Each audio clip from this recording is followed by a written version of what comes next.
Welcome to TSAT. This is Eshwar Kumar. ఈ వీడియోలో మనం డిసెంబర్ 2024కి సంబంధించినటువంటి కరెంట్ అఫైర్స్ని డిస్కస్ చేసుకోబోతున్నాం. సో దీనిలో జాతీయ అంశాలను నేషనల్ ఇష్యూస్ని డిస్కస్ చేద్దాం. సో ముందుగా మనం ఇక్కడ చూసుకున్నట్లయితే ఇంపార్టెంట్ అంశం మధ్యప్రదేశ్కి సంబంధించినటువంటి అంశం న్యూస్లో ఉంది. సో ఇక్కడికి నరేంద్ర మోడీ గారు మధ్యప్రదేశ్ రాష్ట్రానికి విజిట్ చేసి అక్కడ అనేక ప్రాజెక్టులను లాంచ్ చేస్తూ ఉన్నారు. సో దానిలో ప్రధానమైనటువంటి ప్రాజెక్ట్స్ మనం చూసుకున్నట్లయితే ఒకటి ఓంకారేశ్వర్ ఫ్లోటింగ్ సోలార్ ప్రాజెక్ట్ అండి. So Omkareshwar floating solar project అనేటువంటి దాన్ని ఆ రాష్ట్రంలో ఆవిష్కరించడం జరిగింది. సో దీనివల్ల ఉపయోగం ఏంటి అంటే ఇక్కడ నీటిపైన నిర్మించినటువంటి ఒక సోలార్ ఎనర్జీ పవర్ ప్లాంట్, దీని ద్వారా సోలార్ ఎనర్జీని ఉత్పత్తి చేస్తారు. సో ఇదొక ప్రాజెక్ట్. ఇంకొక ప్రాజెక్ట్ వచ్చేసి ఇక్కడ మనకి మధ్యప్రదేశ్ రాష్ట్రము, అదేవిధంగా ఉత్తరప్రదేశ్ రాష్ట్రం, సో రెండు రాష్ట్రాల మధ్య ఉన్నటువంటి నదులను అనుసంధానం చేసేటువంటి ఒక ప్రాజెక్ట్ని కూడా వీరు ఆవిష్కరించడం జరిగింది. అదే can Betwa interlinking of reverse project. Okay, so ఇక్కడ మనం చూసుకుంటే ఇక్కడ కెన్ అనేటువంటి ఒక నది, ఈ ప్రాంతం నుంచి యమునా నదికి ఉపనది అయినటువంటి కెన్ అనేటువంటి ఒక నది,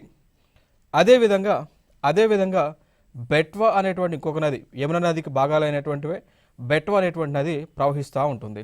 అర్థమైందా? సో యూపీ నుంచి మనం చూసుకుంటే కెన్ అనేటువంటి ఒక నది, మధ్యప్రదేశ్లో మనం చూసుకున్నట్లయితే బెట్వా అనేటువంటి నది, ఈ నదులు కూడా ప్రవహిస్తూ ఉంటాయి. సో అయితే కెన్ అనేటువంటి నదికి సంబంధించినటువంటి మిగులు జలాలు ఏవైతే ఉన్నాయో ఆ జలాలను మధ్యప్రదేశ్ ప్రాంతానికి, అదేవిధంగా ఇక్కడ ఉన్నటువంటి బందేల్ఖండ్ అనేటువంటి ఒక డెజర్ట్ ఏరియా లాంటి ప్రాంతానికి నీరుని తీసుకెళ్లేటువంటి ఉద్దేశంతో ఈ ప్రాజెక్ట్ని లాంచ్ చేశారు. సో ఫైనల్గా ఇక్కడ మనం గుర్తుపెట్టుకోవాల్సిన అంశాలు ఏంటి అంటే కెన్ అనేటువంటి ఒక నది, బెట్వా అనేటువంటి ఒక నది, ఈ రెండు నదులని అనుసంధానం చేస్తూ ఉన్నారు. ఈ విధంగా ఈ నది నుంచి ఇక్కడ మిగిలినటువంటి జలాలు ఏవైతే ఉన్నాయో ఆ జలాలను విదర్భ బందేల్ఖండ్ అనేటువంటి ఒక ప్రాంతం మీదుగా తీసుకెళ్తూ బెట్వాని కనెక్ట్ చేస్తూ ఉన్నారు. సో దీనివల్ల కలిగేటువంటి బెనిఫిట్స్ ఏంటి అంటే ఒకటి, రెండు రాష్ట్రాలకు మధ్య ఉన్నటువంటి నీరుని సంపూర్ణంగా వినియోగించుకోవచ్చు. దానితో పాటు ఈ బందేల్ఖండ్ అనేటువంటి ఒక ప్రాంతం ఏదైతే మధ్యప్రదేశ్కి యూపీకి మధ్య ఉన్నటువంటి ఒక ఎడారి ప్రాంతంగా ఉందో, సో నీరు లేనటువంటి ప్రాంతంగా ఉందో, సో ఆ ప్రాంతానికి కూడా నీరు అందించడానికి పాసిబిలిటీ అనేటువంటిది ఉంటుంది ఈ యొక్క కెన్ బెట్వా నదుల యొక్క అనుసంధానం ద్వారా. ఓకే, సో ఈ ప్రాజెక్ట్ని పిఎం లాంచ్ చేయడం జరిగింది. సో దీనివల్ల ఇంకా అడిషనల్గా మనం మాట్లాడుకోవాల్సి వస్తే 4.4 మిలియన్ అండి. అర్థమైందా? సో దాదాపు 44 లక్షల మందికి మధ్యప్రదేశ్ కానీ అదేవిధంగా యూపీలో ఉన్నటువంటి వారికి, ఈ రెండు రాష్ట్రాల్లో ఉన్నటువంటి 44 లక్షల మందికి త్రాగునీరు అందించడానికి పాసిబిలిటీ అవుతూ ఉంది ఈ నదుల యొక్క అనుసంధానం ద్వారా. దాని తర్వాత ఇంకొక అంశం మనం చూసుకుంటే 1 మిలియన్ హెక్టార్లు అండి, 10 లక్షల హెక్టార్ల మేర ఈ యొక్క ప్రాంతాన్ని వ్యవసాయ ప్రాంతంగా మార్చవచ్చు. సో సాగుని చేయవచ్చు, వ్యవసాయం చేసి అనేక పంటలను పండించవచ్చు. సో దాదాపు 2000 విలేజెస్ని కవర్ చేస్తూ ఈ నీరు అనేటువంటిది సరఫరా చేయవచ్చు. అర్థమైందా? సో దాని తర్వాత ఈ ప్రాజెక్ట్కి సంబంధించి కాస్ట్ మనం చూసుకుంటే 44,605 కోట్ల మేర దీనికి ఈ యొక్క నదుల యొక్క అనుసంధానికి వ్యాయం అవుతూ ఉంది. కారణం ఏంటి అంటే కెన్ నది నుంచి బెట్వా నదికి దాదాపు 221 కిలోమీటర్ల మేర ఈ యొక్క కాలువలను తీయబోతూ ఉన్నారు. అర్థమైందా? సో 221 కిలోమీటర్ దూరంలో ఇక వాటర్ని తీసుకెళ్తూ ఉన్నారు. ఓకే, సో ఇవి ఇక్కడ ఇంపార్టెంట్ అంశం. ఇంకా దాని తర్వాత మనం చూసుకుంటే ఇక్కడ మధ్యప్రదేశ్లోనే అటల్ గ్రామ సేవ సదన్స్, సో 1153 అటల్ గ్రామ సుశాసన్ భవన్స్ అంటాం, లేదా సేవా భవన్స్ అంటాం. అర్థమైందా? సో వీటిని ఆవిష్కరించడం జరిగింది. సో ఈ భవన్స్ అనేటువంటివి అటల్ గ్రామ సుశాసన్ భవన్స్ అనేటువంటి దేనికి సంబంధించిందంటే ఇప్పుడు మనకి పంచాయతీ ఆఫీసులు ఏవైతే ఉంటాయో ఆ విధంగా. ఓకే, సో గ్రామాల్లో ఉన్నటువంటి పంచాయతీ ఆఫీసులు ఏ విధంగా ఉందో అవే ఈ పంచాయతీ బిల్డింగ్స్ను కన్స్ట్రక్ట్ చేయడం జరిగింది మధ్యప్రదేశ్లో 1153. మనం చూద్దాం 18వ India state of forest report 2023ని విడుదల చేశారు. సో ఇక్కడ మనం చూసుకుంటే Indian state of forest report అంటాం. ఈ రిపోర్ట్ని ఎన్ని సంవత్సరాలకు ఒకసారి విడుదల చేస్తున్నారు అంటే ఫర్ ఎవ్రీ 2 years. సో ప్రతి 2 సంవత్సరాలకి రిపోర్ట్ని విడుదల చేస్తూ ఉంటారు. మరి విడుదల చేసేటువంటి వారు ఎవరు అంటే like ministry of environment. So ministry of environment, forest, ministry of environment, forest and climate change అండి. సో పర్యావరణ శాఖ, అటవుల శాఖ. సో పర్యావరణ, అటవులు, వాతావరణ మార్పు మంత్రిత్వ శాఖ ఏదైతే ఉందో సో వారు ఈ నివేదికను విడుదల చేస్తూ ఉంటారు అండి.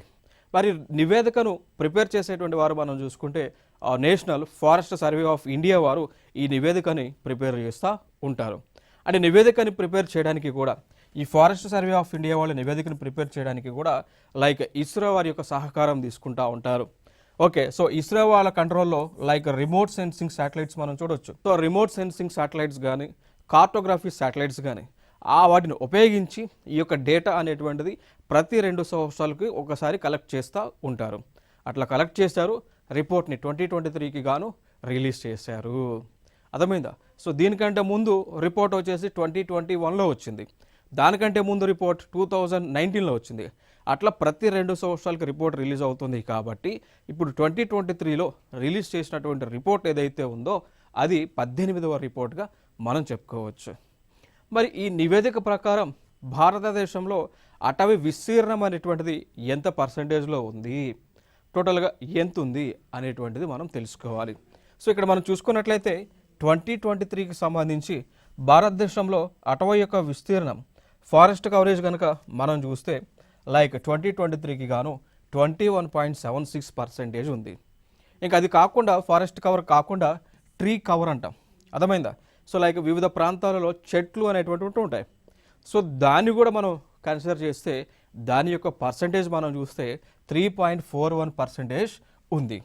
సో టోటల్గా ఫారెస్ట్ కానీ, ట్రీ కవరేజ్ కానీ భారతదేశంలో ఎంత ఉంది అంటే 25.17% మేర ఉంది. దాని తర్వాత స్క్రబ్స్ అంటాం. లైక్ ఎడారి ప్రాంతంలో ఉండేటువంటివి స్క్రబ్స్. ఓకే, సో దట్టమైనటువంటి పొదలుగా మనం చెప్పుకుంటూ ఉంటాం. అవి 1.33% ఉంది. దాని తర్వాత అటవీ విస్తీర్ణం కానిది నాన్ ఫారెస్ట్ ఏరియా వచ్చేసి 73.50% అయితే ఉంది అండి. అర్థమైందా? సో 73.50 అటవులు కానటువంటివి, ట్రీ కవర్ కానటువంటిది, స్క్రబ్స్ కానటువంటివి చూసుకుంటే 73.50% అయితే ఉంది. అంటే దీన్ని బట్టి మనం ఏం అర్థం చేసుకోవాలి? భారతదేశంలో టోటల్ అటవీ విస్తీర్ణం ఎంత ఉంది అంటే 25.17% మేర ఉంది. మరి 2021 ప్రకారము, 2023 ప్రకారం చూస్తే భారతదేశంలో అటవీ విస్తీర్ణం అనేటువంటిది పెరిగిందా తగ్గిందా? సో అబ్జర్వ్ చేయండి, ఆ నివేదిక చూడండి. సో ఇంక్రీజ్ అయిందా డిక్రీజ్ అయిందా? ఇంక్రీజ్ అయ్యింది. ఓకేనా? సో ప్లస్ అయింది అండి. అర్థమైందా? సో 24.62% నుంచి 25.17%కి అటవీ విస్తీర్ణం పెరుగుతూ వస్తూ ఉంది. ఇంకొక అంశం, భారతదేశంలో కొన్ని సంస్థల ప్రకారం భారతదేశంలో కనీస అటవీ విస్తీర్ణం ఎంత ఉండాలి అనే టార్గెట్ పెట్టుకున్నారు అంటే అది 33% అండి. ఓకేనా? సో భారతదేశంలో అటవీ విస్తీర్ణం 33% కనీసం ఉండాలి, అది కూడా 2030కి రీచ్ అవ్వాలి అని చెప్పేసి ఒక ఎజెండాని మనం పెట్టుకున్నామంటే కొన్ని రిపోర్ట్స్ ప్రకారం లైక్ ఫర్ ఎగ్జాంపుల్ చెప్పుకుంటే నీతి ఆయోగ్ అనేటువంటిది ఏదైతే ఒక ప్లానింగ్ కమిషన్ లాంటి ఒక థింక్ ట్యాంక్ లాంటి సంస్థ ఉందో వారి యొక్క గైడ్లైన్స్ ప్రకారం ఇంత పర్సంటేజ్ 2030కి రీచ్ అవ్వాలి. దాంతోపాటు ఫినాన్స్ కమిషన్ అంటాం. సో 15th ఫినాన్స్ కమిషన్ వారి యొక్క నివేదిక ప్రకారము కూడా భారతదేశంలో అటవీ విస్తీర్ణం అనేటువంటిది 33%కి రీచ్ అవ్వాలని ఒక ఎజెండా ఉంది. దాని తర్వాత మనం చూసుకుంటే United nations sustainable developmental goals. అర్థమైందా? సో ఐక్యరాజ్య సమితి యొక్క సుస్థిర అభివృద్ధి లక్ష్యాలు ఏవైతే ఒక 17 మనం పెట్టుకున్నామో ఆ 17లో వన్ ఆఫ్ ద థింగ్ వచ్చేసి enhance the forest coverage up to at least 33%, nothing but 1/3 of total land area పెట్టుకున్నాము. సో ఈ పాయింట్ ఆఫ్ వ్యూలో కూడా 33% ఫారెస్ట్ని మనం మెయింటైన్ చేయాలి.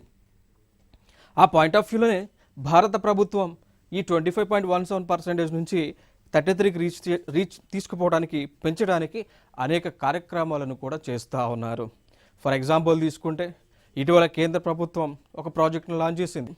ఏక్ పేడ్ మాకే నామ్ అనేటువంటి ఒక క్యాంపెయిన్ మనం లాంచ్ చేసుకుందాం. కేంద్ర ప్రభుత్వం లాంచ్ చేసింది. అంటే భారతదేశంలో ఉన్నటువంటి ప్రతి ఒక్కరు కూడా తమ యొక్క తల్లి పేరు పైన కనీసం ఒక చెట్టుని నాటండి అనేటువంటి ఒక campaign.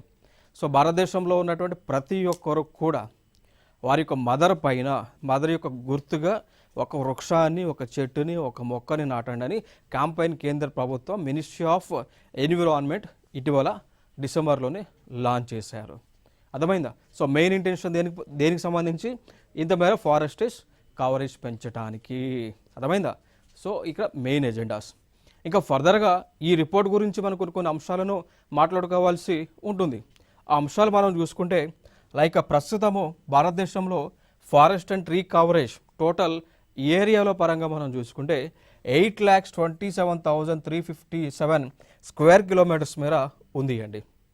In terms of forest coverage, only forest coverage చూస్తే 21.76, ట్రీ కవర్ చూస్తే 3.41%గా ఉంది. దాని తర్వాత టాప్ 3 స్టేట్స్. సో అటవీ విస్తీర్ణం ఎక్కువ కలిగినటువంటి రాష్ట్రాలు టాప్ 3లో ఉన్నవి భారతదేశంలో ఏవి అంటే మధ్యప్రదేశ్, అరుణాచల్ ప్రదేశ్ అండ్ మహారాష్ట్ర. అర్థమైందా? సో టాప్ 3లో ఉన్నటువంటి రాష్ట్రాలు దేని పరంగా?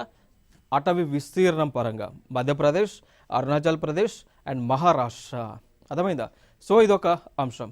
ఇక దాని తర్వాత గత కాలం అంటే 2021కి 2023కి కంపేర్ చేస్తే ఏ రాష్ట్రాలలో అత్యధికంగా ఫారెస్ట్ కవరేజ్ అనేటువంటిది పెరిగింది అన్నప్పుడు ఛత్తీస్గఢ్, నెక్స్ట్ యూపీ, ఒడిశా, రాజస్థాన్. అర్థమైందా? సో ఎక్కువ ఫారెస్ట్ కవరేజ్ లాస్ట్ రిపోర్ట్కి ఈ రిపోర్ట్ కవర్ చేస్తే ఈ రాష్ట్రాల్లో పెరిగింది. ఛత్తీస్గఢ్, యూపీ, ఒడిశా, రాజస్థాన్. ఏ రాష్ట్రాలలో అత్యధికంగా ఫారెస్ట్ కవరేజ్ అనేటువంటిది తగ్గింది అంటే మధ్యప్రదేశ్, కర్ణాటక, లదక్ అండ్ నాగాలాండ్ ప్రాంతాలలో. అర్థమైందా? సో ఇవి ఇక్కడ ఇంపార్టెంట్ అంశం. నెక్స్ట్ దాని తర్వాత 17 మంది చిన్నారులకు ప్రధానమంత్రి జాతీయ బాలల పురస్కారాన్ని ప్రదానం చేస్తున్నటువంటి రాష్ట్రపతి ముర్ము అనేటువంటిది మనకు కనిపిస్తూ ఉంది అండి. అర్థమైందా? సో లైక్ 26 డిసెంబర్న వీర్ బాల్ దివాస్ని మనం నిర్వహిస్తూ ఉన్నాం. భారతదేశంలో 26 డిసెంబర్న వీర్ బాల్ దివాస్ని మనం నిర్వహిస్తూ ఉన్నాం. దానికి గల కారణాలు కూడా కొన్ని ఉన్నాయండి. ఆ కారణాలు మనం చూసుకుంటే లైక్ సిక్కు గురువు అయినటువంటి సిక్ మతానికి చెందినటువంటి సిక్ గురువు అయినటువంటి వన్ ఆఫ్ ది గురువు ఆఫ్ 10 గురుస్ ఆఫ్ సిక్కిజం వారే గురు గోబింద్ సింగ్. ఓకేనా? సో గురు గోబింద్ సింగ్ వారి యొక్క కుమారులు 2 మరణించడం జరిగింది అండి. అర్థమైందా? సో వారి యొక్క కుమారులు ఎవరైతే ఉన్నారో వారు మరణించడం జరిగింది. ఎందుకు మరణించారు అంటే వారు 2 చంపబడ్డారు. అర్థమైందా?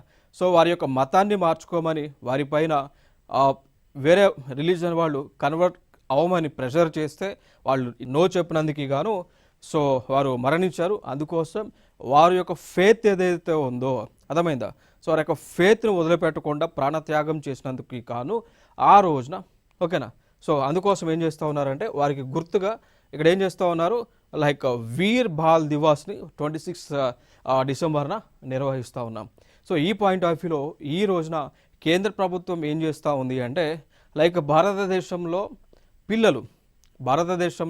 పిల్లలు అంటే 5 నుంచి 18 సంవత్సరాల లోపు ఉన్నటువంటి పిల్లలు ఎవరైతే ఉన్నారో వారు ఈ కేటగిరీలలో విశిష్టత సేవలను కనబర్చినందుకు వారికి అవార్డులను ప్రదానం చేస్తూ ఉన్నారు. ఫర్ ఎగ్జాంపుల్ మనం తీసుకుంటే లైక్ మరి ఈ సంవత్సరానికి 7 బాలులను 10 మంది బాలికలను ఎంపిక చేశారు. సో టోటల్గా 7 మెంబర్స్ పిల్లలకి, సో 5 to 18 ఇయర్స్ ఉన్నటువంటి పిల్లలకు గుర్తించి వీర్ అండ్ బాల్ దివాస్ రోజున ఈ యొక్క అవార్డులను ప్రదానం చేస్తూ ఉన్నారు. అర్థమైందా? సో లైక్ కేటగిరీస్ మనం చూసుకుంటే ఒకటి బ్రేవరీ కింద, ఆర్ట్ అండ్ కల్చర్ కింద, ఎన్విరాన్మెంట్ కింద, ఇన్నోవేషన్ కింద, science and technology, social service and sports. So ఈ విభాగాల కింద అవార్డులను ప్రజెంట్ చేస్తూ ఉన్నారు. అయితే ఈ కేటగిరీస్ నేను ఏవైతే చెప్పి ఉన్నానో అవి కేటగిరీస్. బట్ ఇచ్చేటువంటి అవార్డ్స్ మనం చూసుకుంటే లైక్ ఈ 2 అవార్డులను ఇస్తూ ఉన్నారు. అర్థమైందా? సో గతంలో 4 అవార్డ్స్ ఇచ్చేవాళ్ళు, దాన్ని క్లబ్ చేసి 2 అవార్డ్స్ కింద మార్చి అవార్డులను ఇస్తూ ఉన్నారు. లైక్ ఫర్ ఎగ్జాంపుల్ మనం తీసుకుంటే బాలశక్తి పురస్కార్ అంటాం. సో గతంలో నేషనల్ చైల్డ్ అవార్డ్ అని పిలిచేవాళ్ళు. సో దాని పేరు మార్చి బాలశక్తి పురస్కార్ని ఇస్తూ ఉన్నారు. రెండవ అవార్డు వచ్చేసి బాల కళ్యాణ్ పురస్కార్ అంటాం. సో గతంలో నేషనల్ చైల్డ్ వెల్ఫేర్ అవార్డు అని పిలిచేవాళ్ళు. సో దాన్ని బాల కళ్యాణ్ పురస్కార్ కింద ఇస్తూ ఉన్నారండి. అర్థమైంది? సో 2 అవార్డులను ప్రజెంట్ చేస్తూ ఉన్నారు. సో ఈ 2 అవార్డులు ఏవైతే ఉన్నాయో ఇవి భారతదేశంలోనే అత్యున్నతమైనటువంటి అవార్డులుగా చెప్పుకోవచ్చు. పిల్లలకి ఇచ్చేటువంటి అవార్డ్స్లో ఈ 2 అత్యున్నతమైనటువంటి అవార్డ్స్. పెద్దలకి ఇచ్చేటువంటి అవార్డ్స్ మనం చూసుకుంటే భారతరత్న. భారతదేశంలోనే అత్యున్నతమైనటువంటి పౌర పురస్కారం ఏది అన్నప్పుడు భారతరత్న. పిల్లలకి ఇచ్చేటువంటి అవార్డ్స్లో అత్యున్నతమైనటువంటి పౌర పురస్కారం ఏది అన్నప్పుడు ఈ 2 కూడా బాలశక్తి పురస్కార్, అదేవిధంగా బాల కళ్యాణ్ పురస్కార్. ఓకే, సో ఇవి ఇక్కడ ఇంపార్టెంట్గా గుర్తుపెట్టుకోండి. ఇక దాని తర్వాత ఇంకొక అంశం, ఇటీవల భారతదేశానికి మాజీ ప్రధానమంత్రిగా విధులను నిర్వహించినటువంటి వ్యక్తి మరణించారు. సో తన యొక్క 92వ సంవత్సరంలో ఆరోగ్య కారణం వలన, అర్థమైందా? సో వయసు రీత్యా ఆరోగ్య కారణాల వలన వారు ఢిల్లీలో మరణించడం జరిగింది. అర్థమైందా? సో వారే డాక్టర్ మన్మోహన్ సింగ్. సో వారు మరణించారు. సో వారు మరణించినటువంటి సందర్భాన లైక్ ఆయన జన్మించింది సెప్టెంబర్ 26, 1932లో జన్మించారు. డిసెంబర్ 26, 2024లో మరణించారు. సో ప్రధానమంత్రి కాబట్టి, అదేవిధంగా మాజీ reserve Bank of India governor, Delhi యూనివర్సిటీలో ప్రొఫెసర్, పంజాబ్ యూనివర్సిటీలో ఎకనామిక్స్ ప్రొఫెసర్. అర్థమైందా? దాంతోపాటు UNCTAD అంటాం, అంతర్జాతీయ పరంగా ట్రేడ్ అండ్ డెవలప్మెంట్కి సంబంధించి ఒక ఐక్యరాజ్య సమితి పరిధిలో ఉండేటువంటి ఒక సంస్థలో ప్రతినిధిగా భారతదేశం తరఫున విధులను నిర్వహించినటువంటి వ్యక్తి అన్నమాట. అదేవిధంగా వారు మన్మోహన్ సింగ్ గారు గతంలో ఫినాన్స్ మినిస్ట్రీ కింద సెక్రటరీగా కూడా విధులను నిర్వహించినటువంటి వ్యక్తి అండి. సో ఆయన మరణించినటువంటి సందర్భాన ఆయనకి ప్రగాఢ సానుభూతిని తెలియజేస్తూ భారత ప్రభుత్వం జాతీయ పతాకాన్ని సగం ఎత్తులో ఎగరవేస్తారు ఈ 1 వీక్ వరకు కూడా. అర్థమైందా? సో భారతదేశం ఇండియన్ ఫ్లాగ్ ఏదైతే ఉందో, సో దీనిని ఇండియన్ ఫ్లాగ్స్ ఎక్కడైతే హోయిస్ట్ చేసి ఉన్నాయో అక్కడ హాఫ్ మాస్టింగ్ చేస్తారు, సగం ఎత్తులో ఈ యొక్క త్రివర్ణ పతాకాన్ని ఉంచుతారు. ఓకేనా? సో ఇదొక అంశం. మరి లైక్ మన్మోహన్ సింగ్ గారు భారతదేశానికి ప్రధానమంత్రిగా 2004 నుంచి 14 వరకు ఉన్నటువంటి వ్యక్తి అండి. అర్థమైందా? సో దాని తర్వాత మన్మోహన్ సింగ్ గారే భారతదేశంలో అనేక ఆర్థిక పరమైనటువంటి సంస్కరణలను తీసుకొచ్చినటువంటి వ్యక్తిగా మనం చెప్పుకోవచ్చు. లైక్ ఫర్ ఎగ్జాంపుల్ 1991వ సంవత్సర కాలంలో భారతదేశంలో తినటానికి తిండి లేనటువంటి పరిస్థితి, భారతదేశం తీసుకున్నటువంటి రుణాలను కట్టలేనటువంటి పరిస్థితి. అర్థమైందా? సో భారతదేశము దిగుమతులకు కనీసం దిగుమతి చేసుకున్నటువంటి వస్తువులకి కూడా డబ్బులను చెల్లించలేనటువంటి పరిస్థితిలో ఉంది 1991లో. సో ఆ సమయంలో ఆ టైంలో ప్రధానమంత్రిగా ఉన్నటువంటి పివి నరసింహారావు గారు, మన తెలుగు రాష్ట్రాలకు చెందినటువంటి వ్యక్తి పివి నరసింహారావు గారు, ప్లస్ అదే టైంలో ఆర్థిక శాఖ మంత్రిగా ఉన్నటువంటి మన్మోహన్ సింగ్ గారు, వీళ్ళిద్దరూ కలిసి కొన్ని సంస్కరణలు తీసుకొచ్చారు. అవే లైసెన్స్ రాజ్ రద్దు చేయటం అన్నమాట. అర్థమైందా? So abolition of licence Raj అని అంటాం. సో ఈ అబాలిషన్ ఆఫ్ లైసెన్స్ రాజ్ దేనికి సంబంధించింది అంటే, భారతదేశంలో ప్రైవేట్ కంపెనీస్ పెట్టాలన్నా కూడా పర్మిషన్స్ తీసుకోవాల్సి ఉండేది. ఆ పర్మిషన్స్ అన్నీ కూడా తీసుకోవడం అంత ఈజీగా ఉండేది కాదు, చాలా క్లిష్టమైనటువంటి ఒక ప్రాసెస్ ఉండేది. సో అందుకోసం ఇక్కడ ఏం చేశారంటే పివి నరసింహారావు గారు ప్లస్ ఆర్థిక మంత్రిగా ఉన్నటువంటి మన్మోహన్ సింగ్ గారు, వీళ్ళు ఇద్దరూ కలిసి ఆ లైసెన్స్ రాజ్ అనేటువంటి దాన్ని రద్దు చేసి ఎవరైనా కానీ భారతదేశంలో కంపెనీలు పెట్టవచ్చు, FDI తీసుకురావచ్చు అని వాళ్ళు చట్టాలు చేసుకొచ్చారు, రిఫార్మ్స్ తీసుకొచ్చారు. దాని తర్వాతనే మళ్ళీ ఇంకొక రిఫార్మ్స్ తీసుకొచ్చారు. దానిని మనం పిలుస్తూ ఉంటాం LPG రిఫార్మ్స్ అని అంటాం. We call them as LPG reforms. So 1991లోనే తీసుకొచ్చారు. LPG అంటే లిబరలైజేషన్, ప్రైవేటైజేషన్, గ్లోబలైజేషన్. సో ఈ రిఫార్మ్స్ అనేటువంటిది తీసుకురావడం వల్ల నేడు భారతదేశము ఆర్థిక పరంగా స్టేబుల్గా ఉంది. దిగుమతి చేసుకునేటువంటి పొజిషన్ నుంచి మనం ఎగుమతి చేసేటువంటి పొజిషన్కి వెళ్ళాము. అప్పు తీసుకునేటువంటి పొజిషన్ నుంచి అప్పు ఇచ్చేటువంటి పొజిషన్కి భారతదేశము డెవలప్ అయింది. కారణం మన్మోహన్ సింగ్ గారు, పివి నరసింహారావు గారు తీసుకొచ్చినటువంటి ఎల్పిజి రిఫార్మ్స్ వలన, అబాలిషన్ ఆఫ్ లైసెన్స్ రాజ్ వలన. సో ఇవి ఇంపార్టెంట్ అంశాలు ఇక్కడ. ఓకేనా. సో దాని తర్వాత వీరు ఆర్థిక మంత్రిత్వ శాఖకి కార్యదర్శిగా కూడా పనిచేశారు. ప్రణాళిక సంఘానికి ఉపాధ్యక్షులుగా వర్క్ చేశారు. Reserve Bank of India governor, ప్రధానమంత్రి సలహాదారు, university grants commission chairman and also Padma Vibhushan 1987లో రిసీవ్ చేసుకున్నటువంటి వారు అనమాట. అర్థమైందా. సో ఇవన్నీ కూడా మన్మోహన్ సింగ్ గారికి సంబంధించినటువంటి అంశాలు. నెక్స్ట్ చూద్దాం. ఇక్కడ ప్రధాని మోదీ 45th ప్రగతి సమావేశం. అర్థమైందా. సో సింపుల్గా నేను చెప్పాలి అంటే నరేంద్ర మోడీ గారు 45వ ప్రగతి సమావేశాన్ని నిర్వహించారు. ఇంకొక అంశం, ప్రగతి సమావేశంలో ప్రగతి అంటే ఏంటి? Proactive governance and timely implementation అండి. సో ప్రగతి అంటే ప్రోయాక్టివ్ గవర్నెన్స్ అండ్ టైమ్లీ ఇంప్లిమెంటేషన్గా మనం చెప్పుకోవచ్చు. అర్థమైందా. సో అసలు ఏంటి అంటే ఈ కాన్సెప్ట్ ఏంటి అంటే ప్రధానమంత్రి గారు ఏం చేస్తారు అంటే భారతదేశంలో ఉన్నటువంటి వివిధ మంత్రిత్వ శాఖలు ఏం చేస్తూ ఉన్నాయి, గత బడ్జెట్లో ఇచ్చినటువంటి డబ్బులను ఏం చేశారు, ఎంతవరకు డెవలప్మెంటల్ వర్క్స్ చేశారు, వాడి యొక్క స్టేటస్ ఏ విధంగా ఉంది, ఇంకా ఏం చేయాలి అని రివ్యూస్ చేస్తారు అనమాట. అర్థమైందా.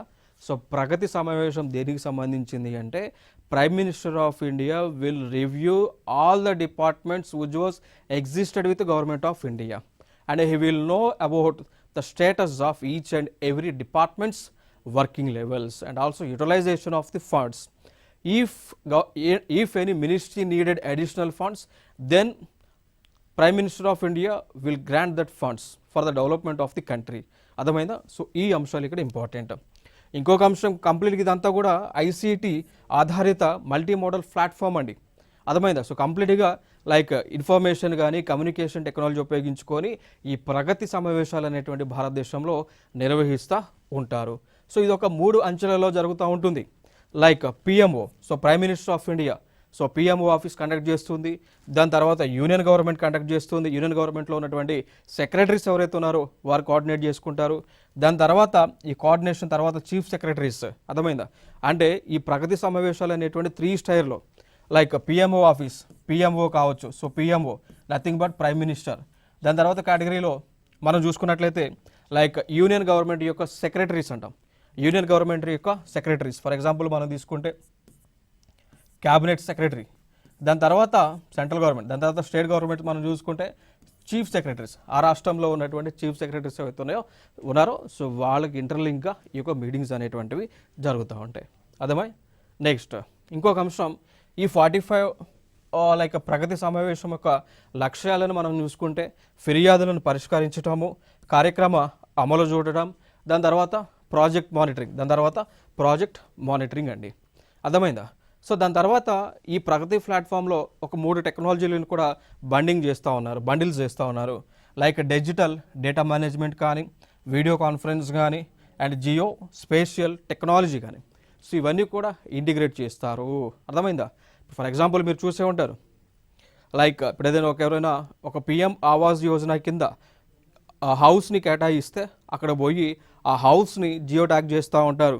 ఆ హౌస్ యొక్క ఫోటోలు కానీ వీడియోలు కానీ తీసుకుంటూ ఉంటారు. దాని తర్వాత ఆ డేటా అంతా కూడా మేనేజ్మెంట్ చేస్తూ ఉంటారు. సో ఇవన్నీ కూడా లైక్ ప్రగతి ప్లాట్ఫామ్ కింద బండిల్ చేస్తూ ఉంటారు.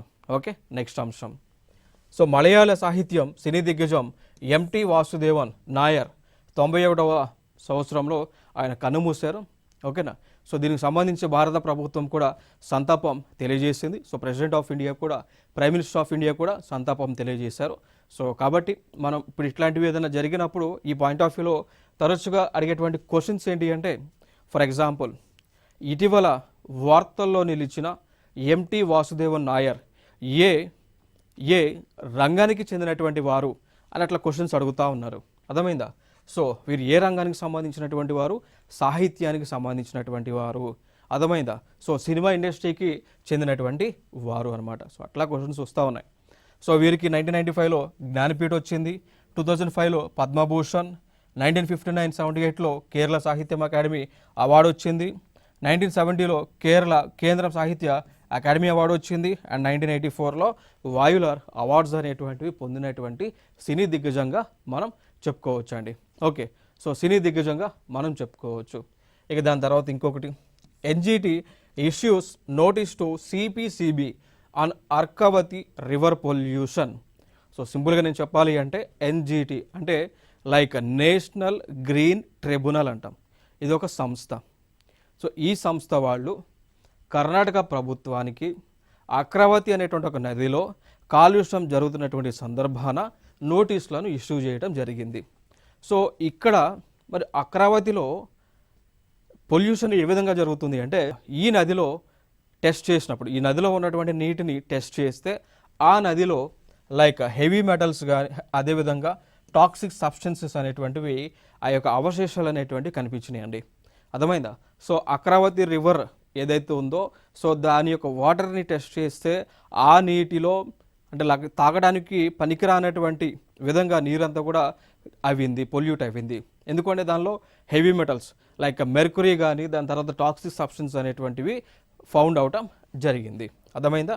సో దాంతోపాటు మనం చూసుకోవచ్చు మర్కురీ కానీ, బ్యానెడ్ పెస్టిసైడ్స్ డిటిడి కానీ, క్యాన్సర్ కాజింగ్ ఏజెంట్స్ కానీ, పాలిసైక్లిక్ అరోమేటిక్ హైడ్రోకార్బన్స్ కానీ అండ్ ఫ్లోరైడ్ కానీ, సో ఇవన్నీ కూడా ఆ వాటర్లో కనిపించినాయి. అర్థమైందా? సో అందుకు ఇక్కడ మనకి ఎన్జిటి వాళ్ళు నోటీస్ని ఇష్యూ చేశారు, లైక్ గవర్నమెంట్కి అదేవిధంగా సిపిసిబికి, సెంట్రల్ పొల్యూషన్ కంట్రోల్ బోర్డ్ అని అంటాం. సిపిసిబి అంటే central pollution control board. So వారికి రిపోర్ట్లను నోటీసులను ఇచ్చారు అన్నట్టు. ఓకే, సో ఇదొక అంశం. ఇంకొక అంశం ఫర్దర్గా మనం మాట్లాడుకోవాల్సి వస్తే, ఈ అక్రవతి నది అనేటువంటిది ఎక్కడ జన్మించింది అంటే లైక్ నంది హిల్స్ అని ఉంటాయి మనకి కర్ణాటక రాష్ట్రంలో చిక్కబల్లాపురం అనేటువంటి ఒక జిల్లా ఉంటుంది. ఆ జిల్లాలో నంది హిల్స్ అనేటువంటివి ఉంటాయి. సో అక్కడ ఇది ఆరిజిన్ అయింది. అర్థమైందా? సో ఇవి ఇక్కడ ఇంపార్టెంట్ అంశం. ఇక్కడ నెక్స్ట్ ఈ ఎన్జిటి కూడా న్యూస్లో ఉంది. సో నేషనల్ గ్రీన్ ట్రిబ్యునల్ అనేటువంటిది న్యూస్లో ఉంది. సో దీన్ని ఎందుకు ఏర్పాటు చేశారు అంటే, భారతదేశంలో ఉన్నటువంటి లైక్ రివర్ బాడీస్ కానీ ప్రకృతికి సంబంధించి పర్యావరణానికి సంబంధించిన ఏవైతే ఉన్నాయో వాటిని ప్రొటెక్ట్ చేయడానికే ఎన్జిటి అనేటువంటిది ఏర్పాటు చేశారు. దీనికి సంబంధించిన కూడా ఒక చట్టం ఉంటుంది అండి. ఓకేనా? సో ఒక చట్టం ఉంటుంది. లైక్ ఫర్ ఎగ్జాంపుల్ మనం చూసుకుంటే NGT so national green tribunal act 2010 అని ఉంటుంది. సో ఆ చట్టాన్ని అనుసరించి ఈ ట్రిబ్యునల్ అనేటువంటిది ఏర్పాటైంది. సో జాతీయ హరిత ట్రిబ్యునల్ ఏర్పాటైంది లైక్ 2010 అక్టోబర్ 18న ఏర్పాటు అవడం జరిగింది. సో అయితే వీటికి బ్రాంచెస్ కూడా ఉన్నాయి. ఇప్పుడు ఇండియాలో ఫర్ ఎగ్జాంపుల్ తీసుకుంటే ప్రీవియస్ ఇయర్ క్వశ్చన్ కూడా లైక్ ఎన్జిటి యొక్క బ్రాంచెస్ ఏ ప్రాంతంలో కలదు అని ఇచ్చారు. సో ఇచ్చినటువంటి ఆప్షన్లో చెన్నై అని ఉన్నది. So Chennai is the answer. అర్థమైందా? సో ఎన్జిటి యొక్క హెడ్ క్వార్టర్ మనం చూసుకుంటే ఢిల్లీలో ఉంటుంది. దాని తర్వాత దీని యొక్క బ్రాంచెస్ మనం చూసుకుంటే లైక్ పూణేలో ఒక బ్రాంచ్ ఉంది, కోల్కతాలో, భూపాల్లో, చెన్నైలో ఈ యొక్క జోనల్ బ్రాంచెస్ అనేటువంటివి ఉండటం జరిగింది. అర్థమైందా? సో ఇవి నేషనల్కి సంబంధించినటువంటి కరెంట్ అఫైర్స్. సో నెక్స్ట్ వీడియోలో మళ్ళీ సరికొత్త అంశాలతో మీ ముందుకు రావడం జరుగుతుంది. Thank you so much.